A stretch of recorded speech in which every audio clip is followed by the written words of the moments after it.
வாழ்க வளமுடன். இப்போ இந்த தை மாத பலன்கள் பொதுவாக இந்த தை மாதனால 2026 பிறந்துடுது.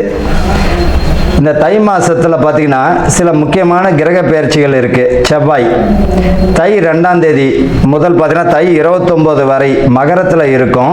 தை 1ஆம் தேதி மட்டும் பார்த்தீங்கன்னா தனுசில் இருக்கும் இந்த செவ்வாய் பகவான். புதன் பார்த்தீங்கன்னா தை 1 முதல் 3 வரை தனுசுவில் இருப்பார். 4ஆம் தேதியிலேருந்து 20ஆம் தேதி பார்த்தீங்கன்னா இவர் வந்து மகரத்தில் இருப்பார். யாருன்னா புதன் பகவான். சுக்கிரன் பார்த்தீங்கன்னா தை 1 முதல் தை பார்த்தீங்கன்னா 22 வரை மகரத்தில் இருப்பார். யாருன்னா சுக்கிரன் பகவான். தை 23 முதல் மாதம் முழுவதும் கும்பத்தில் இருக்கக்கூடிய வாய்ப்பினை பெறுகிற இந்த சுக்கிர பகவான். சூரியன் தை 1 முதல் மாதம் முழுவதும் மகரத்தில் இந்த சூரிய பகவான் இருப்பார். இப்போ பொதுவாகவே இப்போ கிரகங்களுடைய பெயர்ச்சிகள் பார்த்தோம். இப்போ பொதுவாகவே பார்த்தீங்கன்னா யாருக்கு இந்த வருஷம் நல்லா இருக்கு? பார்த்தீங்கன்னா மிதுனம், கடகம், துலாம், மகரம், கும்பம், மீனம் இவர்களுக்கு பொறுத்த ரிஷபமும் சொல்லலாம். ரிஷபத்திற்கும் நல்லா இருக்கு. இந்த 2026 பொதுவாகவே இவர்களுக்கு சுப பலன்கள் தான். யார் கவனத்தில் இருக்கணும்? அடுத்த ராசிக்காரங்களும் கவனத்தில் இருக்கணும். இவங்களை பொறுத்த வரைக்கும் ஐயா சிம்ம ராசிக்கு நல்லா இருக்குன்றாரு அப்படின்னா அட்டம சனி ஓடுது. பொதுவாக 12 ராசிக்காரர்களுக்கும் ஏதாச்சும் ஒரு சனி பகவானுடைய பிடியில தாங்க இருப்பாங்க. 7.5 சனி, அஷ்டம சனி, அர்த்தாஷ்டம சனி, விரய சனி, இந்த மாதிரி ஏதாச்சும் ஒரு சனி இருக்கும். இல்லைன்னா அவர்கள் பார்த்தீங்கன்னா இந்த சனியினுடைய திசையாவது இருக்கும். அப்போ தன்னுடைய வாழ்நாளில் பார்த்தீங்கன்னா இவர்களை பொறுத்த வரைக்கும் 65-70 ஆண்டுகள் இந்த சனி பகவானுடைய தாக்கத்தில் இருக்கக்கூடிய சூழ்நிலை உண்டு. சனி பகவான் நீதிமான் இல்லையா?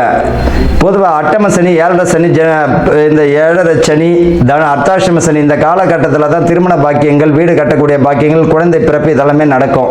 சுப விரயத்தை கொடுப்பார். ஜனன ஜாதகத்தில் பார்க்கும்போது தான் அவர்களுக்கு எப்பேற்பட்ட பலன் இருப்பதை துல்லியமாக கணிக்க முடியும். இந்த தை மாதத்தில் பார்த்தோம்னா கொஞ்சம் அரசியலில் பார்த்தீங்கன்னா புது புது நபர்கள் வந்து இணையக்கூடிய வாய்ப்பும், ஏற்கனவே இருந்த கட்சியிலிருந்து வெளியே போகக்கூடிய வாய்ப்பும் வரும்.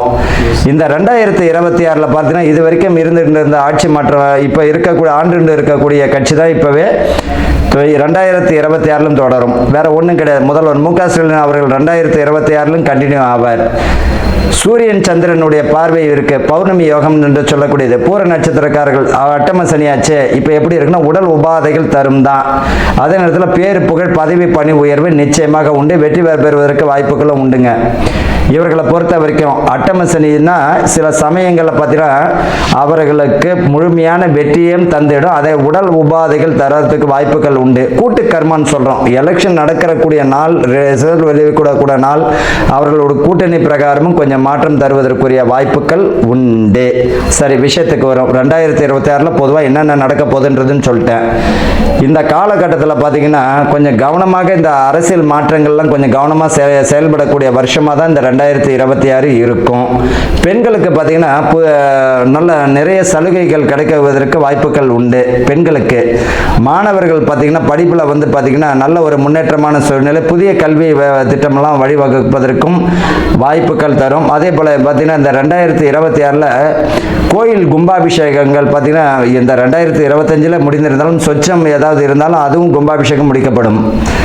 இந்த காலகட்டத்தில் விவசாயம் பார்த்தீங்கன்னா நல்ல ஒரு நிலையில் தான் வரும். புதிய மகசூலெல்லாம் பார்த்தீங்கன்னா புதிய முயற்சிகள் எல்லாம் இந்த விவசாயத்தில் புகுத்தக்கூடிய வாய்ப்புகள் பெறுவார்கள் இவர்களை பொறுத்த வரைக்கும். அது மட்டும் இல்லை, இந்த 2026 யார் போலி ஜோதிடர், யார் வந்து திறமையான ஜோதிடர் என்றதையும் காட்டியும் கொடுப்பார். அதையும் நீங்களே பார்க்கலாம். பொதுவாக ஒரு ஜோதிடர் அப்படின்னா சொன்னது நடக்கணும், நடந்தது சொல்லணும். புரியுதுங்களா? அதுதான் உண்மையானது. அதனால் வந்து இந்த 2026 வந்து போலி சாமியார்கள், போலி ஜோதிடர்கள் இந்த மாதிரியான காட்டியும் கொடுப்பதற்குரிய வாய்ப்புகள் உண்டு. அவர்களுக்கு அசிங்க அவமானமும் கூடிய சீக்கிரத்தில் வரக்கூடிய வாய்ப்புகள் உண்டு. இது வந்து பொதுவான பலன் தான். மகர ராசி அன்பர்களுக்கும் நேயர்களுக்கும் ஆனந்த வணக்கங்கள். இப்போ இந்த மகர ராசிக்கு மிக அற்புதமான ஒரு காலமாக தான் இருக்குது இந்த தை மாதம். இப்போ மிதுனத்தில் இருக்கக்கூடிய குரு பகவான் மிக அற்புதமான பலனை தந்து விடுவார். குலதெய்வம் உங்களை ஆசீர்வதிக்குங்க. இப்போ உங்கள் ராசிக்கு 3ஆம் இடத்துல சனி பகவான் மீனத்தில் சஞ்சரிப்பது மிக அற்புதமான காலம்தான். பயப்பட வேண்டாம். இவர்களை பொறுத்த வரைக்கும் மகரத்திற்கு ஒரு பெரிய விஷயம் என்னன்னா, 7.5 சனி விட்டதே உங்களுக்கு பெரிய விஷயம் தானே. இனிமேல் வரக்கூடிய காலம் எப்படி இருக்கும் அப்படின்னா, புதிய முயற்சிகளில் ஈடுபாடு, அதில் வெற்றி. உத்தியோகத்தில் பதவி உயர்வு, பணி உயர்வு, அதில் வெற்றி. தேவையில்லாத விஷயங்களை தலையிடக்கூடாது. திருமணம் தடை தாமதம் அடைந்தவர்களுக்கு அதுக்குரிய வாய்ப்புகள் வரும், பயன்படுத்திக்கோங்க. வீடு பார்த்தீங்கன்னா, புதிய வீடு பார்த்தீங்கன்னா ஆல்ட்ரேஷன் பண்ணுறதோ அல்லது மேல் மாடி கட்டுறதோ அதுக்குரிய வாய்ப்பு உண்டு. மண்மனை வாங்குவதற்குரிய வாய்ப்புகள் உண்டு. நிலம் வாங்குவதற்கு வாய்ப்புகள் உண்டு. நாற்கால் விலங்குகளால் லாபம் உண்டு. நாற்கால் விலங்குனா ஆடு மாடு, இந்த பண்ணை வைப்பதற்கு நல்ல ஒரு பெருத்த லாபத்தை கொடுக்கக்கூடிய வருஷமாக இருக்கும், மாதமாகவும் இருக்கும். இந்த தை மாதத்தில் பார்த்தீங்கன்னா மகசூல் அதிகமாக இருக்கும். இயற்கை விவசாயத்துக்கு பார்த்தீங்கன்னா முக்கியத்துவம் கொடுப்பீங்க, அதில் மகசூலும் நல்லா இருக்கும். இந்த காலகட்டத்தில் இந்த மகர ராசி அன்பர்கள் பார்த்தீங்கன்னா அரசு ஆளுமை மிக்க ராசிகளில் பார்த்தீங்கன்னா இந்த மகர ராசியும் ஒருவர். இவர்கள் முழு வெற்றியை பெறக்கூடிய ராசியாகவும் இருக்கும். அரசியலில் பார்த்தீங்கன்னா வெற்றி பெறக்கூடிய வாய்ப்புகள் உண்டு. கூட்டு முயற்சிகளை இந்த அரசியல்வாதிகள் பார்த்தீங்கன்னா கூட்டு முயற்சிகள், இவர்கள் தலைவரிடம் அல்லது கட்சிகளிலிருந்து வேற ஒரு கட்சிக்கு போறீங்க அப்படின்னா கொஞ்சம் கவனம், 1க்கு 1000 முறை யோசிப்பது நல்லது. ஏற்கனவே இருந்த கட்சியாக இருந்தால் சந்தோஷம், புதுசாக ஒன்று மாறன்ட்டு ஏழை குடமாக மாறிக்கிண்டு அசிங்க அவமானத்தை சுமக்க வேண்டாம். என்ன காரணம் அப்படின்னா, இப்போ இருக்கக்கூடிய சூழ்நிலையில் மகர ராசிக்காரர்கள் கவனமாக இருக்கிறது நல்லதுங்க. உங்கள் ராசிக்கு 3ஆம் இடத்துல இருக்கக்கூடியவர் சுய முயற்சியாக, சனி பகவான் சுய முயற்சியை காட்டுவார், அதில் முன்னேறக்கூடிய காலமாக இருக்கும். பதவி பணி உயர்வு தந்திடம், உத்தியோகத்தில் மேலதிகாரினுடைய ஆதரவு கிடைக்கும். அதேபோல் வேலை அதிகமாக இருக்கும், அதில் கவனமாக இருந்துக்கணும். பிரச்சனை வந்தாலும் 2ஆ வரும், நல்லது கெட்டது வந்தாலும் 2ஆ வரும். எதை முடிக்கணுமோ அதை தான் முடிங்க. அதுக்கப்புறம் ரெண்டுத்தையுமே விட்டுட்டு இன்னும் அதிகமாக பிரச்சனை சுமக்க வேண்டாம். இந்த காலகட்டத்தில் பார்த்தீங்கன்னா மேலதிகாரினுடைய தலையீடு அதிகமாக இருந்தாலும் அதில் பொறுமை நிதானம் காப்பது நல்லது. என்னடா இது மேலதிகாரி நம்மளே வேலை வாங்குறாருன்னு பார்க்க வேண்டாம், வேலை செய்யுங்க. அது உங்களுக்கு கடைசியில் பேர் புகழ் தந்துடும், பதவி பணி உயர்வு தந்துடும், நல்ல ஆதரவு உண்டு, அனுசரணை உண்டு. அரசியல் பிரமுகர்கள் கவனமுடன் செயல்படக்கூடிய மாதமாக இருக்கும். வார்த்தைகள் நிதானம் தேவை. நண்பர்கள்கிட்ட ஒரு விஷயத்தை சொல்லும்போது 1க்கு 1000 முறை யோசிப்பது நல்லது. மாணவர்கள் படிப்பில் மிக கவனம் தேவை. கவனத்துடன் படிச்சிங்கன்னா உங்கள் தெளிவடைந்து படிங்க. ஆன்மீகமுடைய சான்றோர்களுக்கும் பார்த்தீங்கன்னா ஆன்மீகமுடைய பெரியவர்களுக்கும் ரொம்ப அற்புதமானது. கோயில் குடமுழுக்கு பணிகள், கோயில் கும்பாபிஷேகம் செய்யக்கூடிய அளவிற்கு இந்த மாதம் பார்த்தீங்கன்னா அதுக்குரிய வாய்ப்புகள் வரும். பணம் கோயில் கட்ட முடியல அப்படின்னு ஏங்கினவர்களுக்கெல்லாம் டொனேட்டடோ நன்கொடை வருவதற்கு வாய்ப்புகள் உண்டு, அதை பயன்படுத்திக்கோங்க.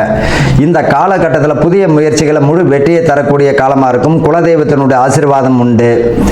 உங்கள் இந்த மகர ராசியினுடைய ஒரு பெரிய விஷயம் என்னன்னா, எல்லாருமே நம்பி வாழ்றதாங்க இவங்களுக்கு ஒரு மைனஸ். எதை அறியணும், எதை அறியக்கூடாது, எதை தெரியணும், எதை தெரியக்கூடாது என்றதெல்லாம் கிடையாது. யார் எதை சொன்னாலும் நம்பிடுவாங்க. அதுக்கப்புறம் அதற்கேற்ற மாதிரி இவர்கள் நல்லது செய்யும் போது மாட்டின்னு முடிக்கக்கூடியவர்கள் இவர்கள் தான். ஜாமீன் கையெழுத்து போடும்போது, சூரிட்டி போடும்போது கொஞ்சம் கவனம் தேவை. கூடா நட்பு கேட்டு தரும். நண்பர்கள் விஷயத்தில் கவனமாக இருக்கிறது நல்லது. தேவையில்லாத நட்பை ஒதுக்கிறது நல்லது. கூடா பழக்க வழக்கம் பார்த்தீங்கன்னா கேடுவை விளைவித்திடும். தேவையில்லாத பழக்கம் இருந்ததுன்னா விட்டு ஒழிஞ்சிறது நல்லது. இந்த ராசிக்காரர்களுக்கு வயிறு பார்த்தீங்கன்னா கணையம் சம்பந்தப்பட்டது, சிறுநீரக சம்பந்தப்பட்டது, குடல் சம்பந்தப்பட்டது, மலச்சிக்கல் சம்பந்தப்பட்ட பிரச்சனை வருவதற்கு வாய்ப்புகள் உண்டு. ஆரோக்கியமாக சாப்பிடணும், ஆரோக்கியமாக வாழணும். தேவையில்லாத பழக்கம் இருந்தால் விட்டு ஒழிஞ்சிட்டு உங்கள் வேலையை மட்டும் பாருங்கள். வாழ்த்துக்கள். வாழ்க வளமுடன்.